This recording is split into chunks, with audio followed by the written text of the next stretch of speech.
Akkam jirtu kabajamootaa fi jaalatamtoota hordoftoota keenya bakka jirtanitti nageenyi keenya kan kabajaati kan jaalalaa isin haa ga'u isin hin jenne itti aansuun oduu isaa kana qabannee dhiyaannee jirra. Hanga dhuma sagantaa kanaatti nu wajji turuudhaan itti bohaaraan affeerraa keenya kun biiftuu oroodha keessan jajjabeeffadhaa laayikii sheer godhuu hin dagatina kallattimaan gara mata duree oduu amma qabadhetti yeroo dabru oduun jalqaba. Jawaar Mohammadii fi ABO'n wal dura dhaabbachuun isaanii cimeetti fufee jira. Walqeequun illee akkasumas ABO'n Jawaar Mohammad himatee jira. ABO'n Jawaar irratti himannaa banuudhaan xalayaa iyyannoo boordii filannoo biyyoolessaatiif yookaan Itoophiyaatiif galche jedhamee jira. Kun immoo yaada garaagaraa hawaasa bal'aa biraa hayyoota Oromoo xiinxaltootaa fi abbootii siyaasaa biraa yaada bal'aa kaasee jira. Guutuu odeeffannoo kanaa bal'inaan isiniif qabannee jirra. Isin biraan geenna waa hedduu irraa hubattu jenneeti yaadna. Oduun inni itti aanu lolli loltoota mootummaatti waraana bilisummaa Oromoo gidduutti zooniilee Oromiyaa garaagaraa keessatti gaggeeffamaa jiru akkuma itti fufetti jira. Waraanni bilisummaa Oromoo har'as bakkoota garaagaraatti loltoota mootummaa waliin lola gaggeessuun injifannoo argadhe jedhee jira. Mooraalee waraana mootummaa hedduu barbadeesse kan jedhe yoo ta'u. Kun gooticha waraana bilisummaa Oromoo zoonii jiddu galeessaa kaabaa lixa shaggarii. Lafti isinitti amma agarsiisaa jirru kun asiin viidiyoo kanaan ilaalaa jirtan. Mishigii yookaan lafa diinni keessa qubatee keessa bulu. Mishigiidhaa jechuudha. Qorqoorroo mana barnootaa. Guutuu odeeffannoo kanaatiif kan biroo isin biraan geenna. Amma biraatti lolli qindaa'aa fi akkaan cimaa fi hamaa ta'e gara lixa biyyattiitiin PP irratti jalqabuuf jedhamee jira. Kun immoo PP'f yaaddoo hamaadha jedhamee jira. Guutuu odeeffannoo kanallee isin biraan gaha. Guutuun oduu akka itti aanu kanatti wal duraa duuban isiniif dhiyaatu nu wajji turuudhaan itti bohara. Oduu jalqabaatiin ABO'n Jawaar himate jedhamee jira. ABO'n Jawaarin kan himates Jawaar Mohammad irra deddeebi'uun ABO Gullallee jechuudhaan kan dubbataa turee fi ABO Gullallee jechuun maali jechuudhaan gaafii kan itti ta'e ABO'n jecha kanatti muufatee ture. Kanarrallee ka'uudhaan walqeeqaa turan. Jawaar ABO'n Gullallee garee shiraan guutameen deemaa jira jechuudhaan dubbatee ture Jawaar. Qondaalli olaanaan ABO Lammii Beenyaa immoo jecha Jawaar kanaaf Jawaarin qeeqee jira. Jawaar immoo qeeqa Lammii Beenyaatiif deebiin kenne Lammii Beenyaa wanti inni quba qabu hin jiru jechuudhaan dubbate. Filannootti bana gaggeeffameen wal qabate ABO'n qophii gahaa taasisee ture. Alaabaa ABO qabatee duulli inni gaggeessaa ture akkaan hawataa ture. Garuu ABO'n akka naannoo Oromiyaatti teessoo tokkollee osoo hin argatin hafee izeeman uummata Oromootiin jibbamu kan uummata Oromoo bakka hin buune teessoo naannoo Oromiyaatti argatuudhaan miseensa caffee Oromiyaa ta'uun isaa mirkanaa'ee jira. Kun immoo qaaneessaadha jechuun Jawaar kan dubbate. Jawaar durumaa filannoon kun filannoo sobaati irratti hirmaatullee bu'aa hin qabu jechuudhaan mormii gaggeessaa kan ture. ABO'n amma teessuma tokkollee akka naannoo Oromiyaatti dhabuun isaa salphinnaa fi qaanyii lama qabatee dhufe. Salphinni inni tokkoffaan ABO'n mataa isaati teessoo tokko dhabuun salphinna. Uummata Oromollee ni qaaneesse salphinna jechuudhaan salphina kana lamaan akkanatti eere. Durumaa Jawaar ABO'n PP wajjin hojjeta. PP'n teessoo sii kennina jette mallaqa kennuudhaan akka filannoo irratti hirmaatu irratti walii galanii turan.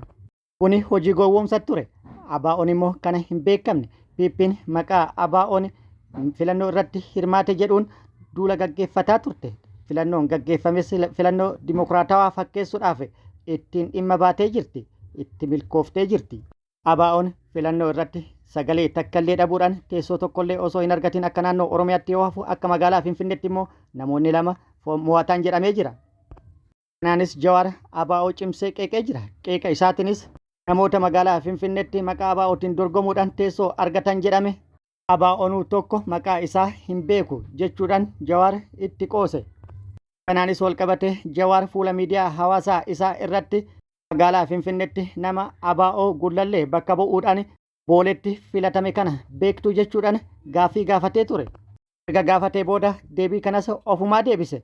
Hin rakkatinaa nama kana ABO'n Gullalleetu maqaa isaa hin beektu isaayyuu hin beektu jechuudhaan dubbate. Erga namni kun mo'atee dhagaanii akkamitti qaadhimame eessaa dhufe jechuudhaan ABO'n Gullalleetu irratti wal lolaa jirti jechuudhaan dubbate. Nama kana miseensa isaanii ta'uu isaatii fi ta'uu dhabuu isaatu isaanuu hin beekan jechuudhaan dubbate. Jawaar itti dabaluunis duula na filadhaa maqaa ABO'tiin gaggeeffamaa ture alaabaa Oromoo qabatanii maqaa ABO'tiin duula na filadhaa gaggeessaa kan turan tikoota mootummaati jechuudhaan dubbate yookaan ibse Jawaar Mohammad.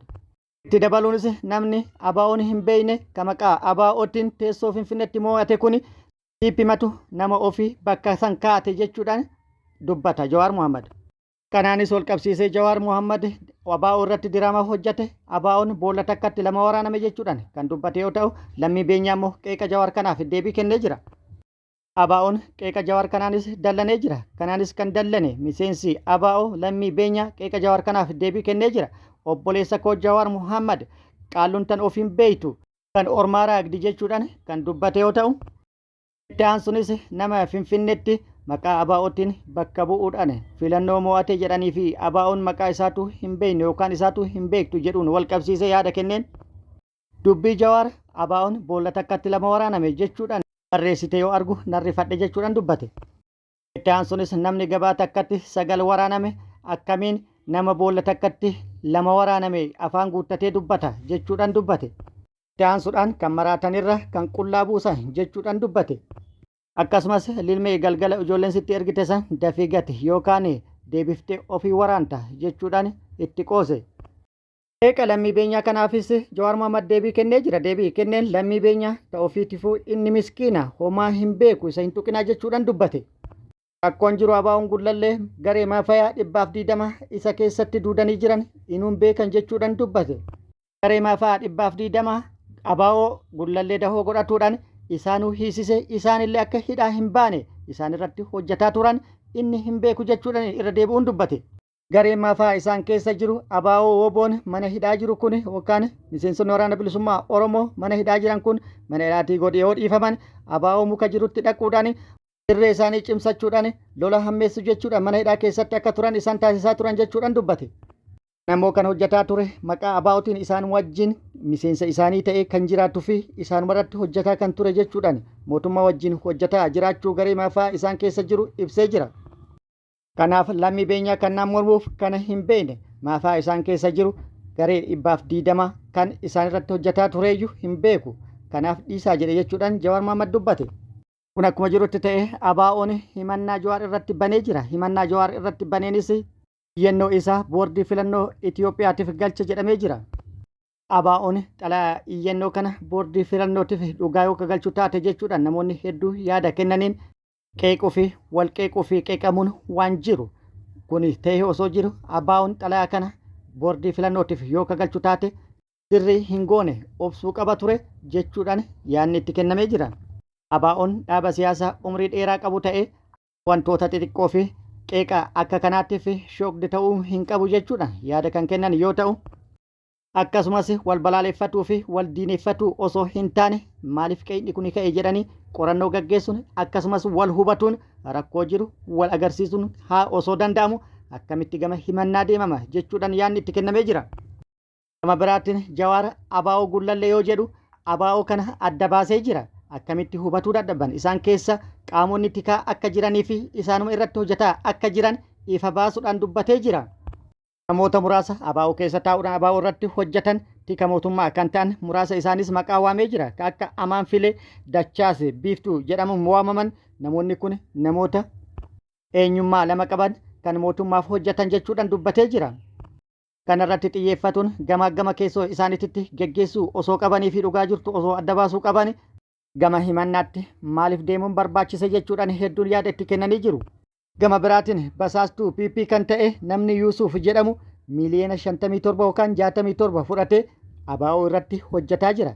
PPdha kan kana hojjisiisaa jiru kaffaltii kaffaleefi jechuudhaan Jawaar adda baasee jira. Jawaar haala kanaan rakkoo jirtu adda baasee saaxilee jira. Qeeqni isaa qabsaa'ota Oromoo dhugaa hin ilaallatu jechuudhaan yaadni itti kennamee jira. Jawaar ABO gullallee jechuun kan muftoo kaasuu miti kana nama hedduutu jedhaa ture jechuudhaan kan dubbatan yoo jiraatan ABO'llee qeequun kan hin barbaachisnee fi rakkoo fi dhugaa isallee beekuun murteessaa ta'uu kan yaada kennanillee jiru. Carraan ABO'n qabu kan amma irra jiru kana qofa. ABO'n erga Eertiraa galee booda haala hamaa keessatti kufee jira. Bosona seenuuf carraa hin qabu. Biyya keessattis karaa sirrii irra deemuudhaaf carraan itti cufamee jira. Wanti inni godhuuf carraan inni qabu kam amma raawwate kana qofa. Inni immoo jaalatee osoo hin taane dirqamee jiraatuudhaaf dhaaba kana jiraachisuudhaaf maqaa dhaabaa kanaa jiraachisuudhaaf carraan inni ittiin jiraachuu qabu kana qofa waan ta'eef kanaaf qeeqamullee hin qabu. Rakkoo isallee isaaf hubatuun murteessaadha jechuudhaan yaadni itti kennamee jira. Waraanni bilisummaa Oromoo Oromiyaa bakkoota garaagaraatti har'a lola barraaqan loltoota mootummaa waliin gaggeessuu beeksisee jira. Har'a barraaqan loltoota mootummaa waliin lola gaggeesse irrattis miidhaa guddaa kan qaamatii fi kan lubbuu dhaqqabsiisuun injifannoo argadhe jedhee jira. Mooraa waraana mootummaa bakkoota garaagaraatti itti seenuudhaan haleellaa raawwateen mooraa waraana mootummaa hedduus hojiin ala taasise jedhee jira. Haaluma kanaan har'a waxabajjii 26/2026 barraaqan lixa Oromiyaa aanaa Hawaa Galaan Araddaa Baddeeyyii jedhamutti gandoota 4 keessatti kana argamu mooraa waraana mootummaa irratti haleellaa raawwatuun mooricha guutumaan guututti hojiin ala yoo taasisu loltoota mootummaa hedduu miidhaa qaamatii fi kan lubbuu irratti dhaqqabsiisuun injifannoo irratti argadhe jedhee jira. Meeshaalee waraanaa hedduus irraa hiikkadhe jedhee jira. Guutuun odeeffannoo kana akkuma nu ga'een kan isin biraan geenu ta'a. Gama biraatiin immoo waraanni bilisummaa Oromoo zoonii giddugala Oromiyaa kaaba lixa Shaggaritti loltoota mootummaa waliin gaggeesse irratti injifannoo dorgommii hin qabne argadhe jedhee jira. Kaaba lixa Shaggaritti loltoota mootummaa mana barumsaa guutumaan guututti weeraruudhaan kaampii taasifatuun yeroo dheeraaf keessatti turuudhaan dararaa garaagaraa achirraa bobba'uun uummata irratti raawwataa turte irratti itti seenuudhaan haleellaa irratti raawwateen guutumaan guututti dahoo ishii keessa yaasuudhaan injifannoo irratti argadhe jedhee jira. Mee viidiyoo tana waliin haa laallu. Ashama harka fuune hordoftoonni YouTube chaanaarri Saala Gamagor kun gooticha waraana bilisummaa Oromoo zoonii jiddu galeessaa kaaba lixa Shaggarii.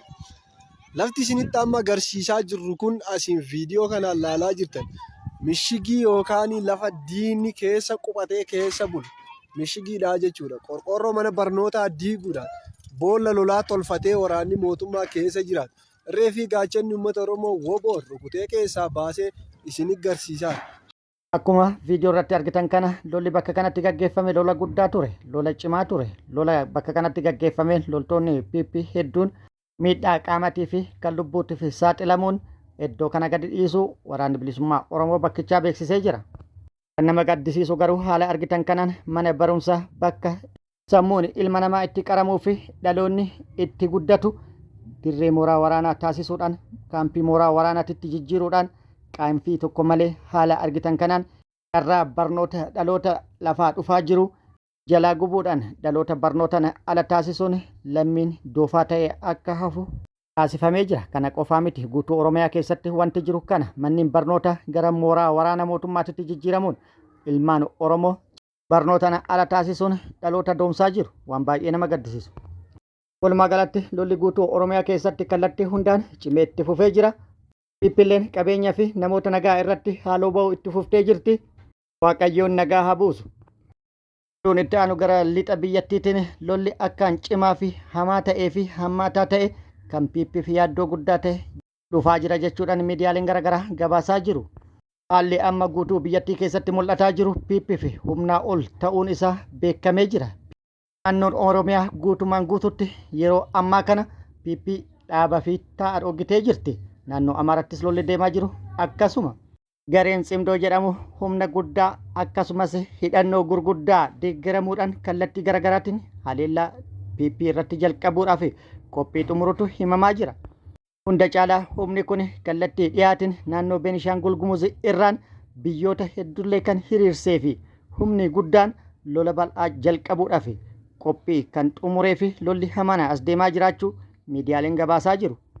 PP'n garee fincilaa RSF jedhamu kan Suudaanii deeggaruudhaan beekama. Suudaan immoo tumsa PP'n RSF'if gootu kana haaloo bahuudhaaf TPLF duubaan hiriiruudhaan Eertiraa waliin ta'uudhaan loltoota hirmaachisuun TPLF waliin meeshaalee gurguddaa hidhachiisuun lola akkaan guddaa fi cimaa ta'e naannoo Beenishaangul Gumuz irraan jalqabuudhaaf hojiitti galamee jedhamee jira. Gareen kun waraana bilisummaa Oromoo waliin hariiroon isaan qaban immoo ifatti adda hin baane. Waraanni bilisummaa Oromoo kana ilaalchisee ibsi inni hanga ammaatti kenne hin jiru. Ta'ullee waraana bilisummaa Oromoon ala naannoo Oromiyaa seenuun akka hin danda'amne kana dura waraana bilisummaa Oromoo waliin walii galan jedhamee jira. PP'n lolli kun akka hin jalqabamne kana dura manguddoota gara Tigraay ergitee ture. Pirezidaantii Naayijeeriyaa duraanii Olusegun Obasanjo jila durfamu gara Tigraayitti ergitus waan milkaa'ee hin fakkaatu. Guyyaa kaleessallee Itoophiyaatti ambaasaadara Ameerikaa Ervin Maasingaa gamas ergitee ture. TPLF akka hin dhufne ofirraa hambiftee ture. Kunis kan ta'eef lolli kun akka hafu taasisuuf yaadameeti jechuudhaan maddeen odeeffannoo garaagaraa gabaasanii jiru. Walumaa galatti PP'n muddamsuu hamaa keessa galtee jirti. Jamoota fi jaalatamtoota hordoftoota biiftuu Oromoo oduun ammaaf qabadde kana hanga ammaa kana. Guutuu oduu wajjin isin wajjin kan turani bariisoo ganamoota hanga yeroo itti aanutti deebinee wal agarrutti nageenyi rabbi isiniif haa baay'atu nagatti nu turaan hawwii kenna nagatti nu tura.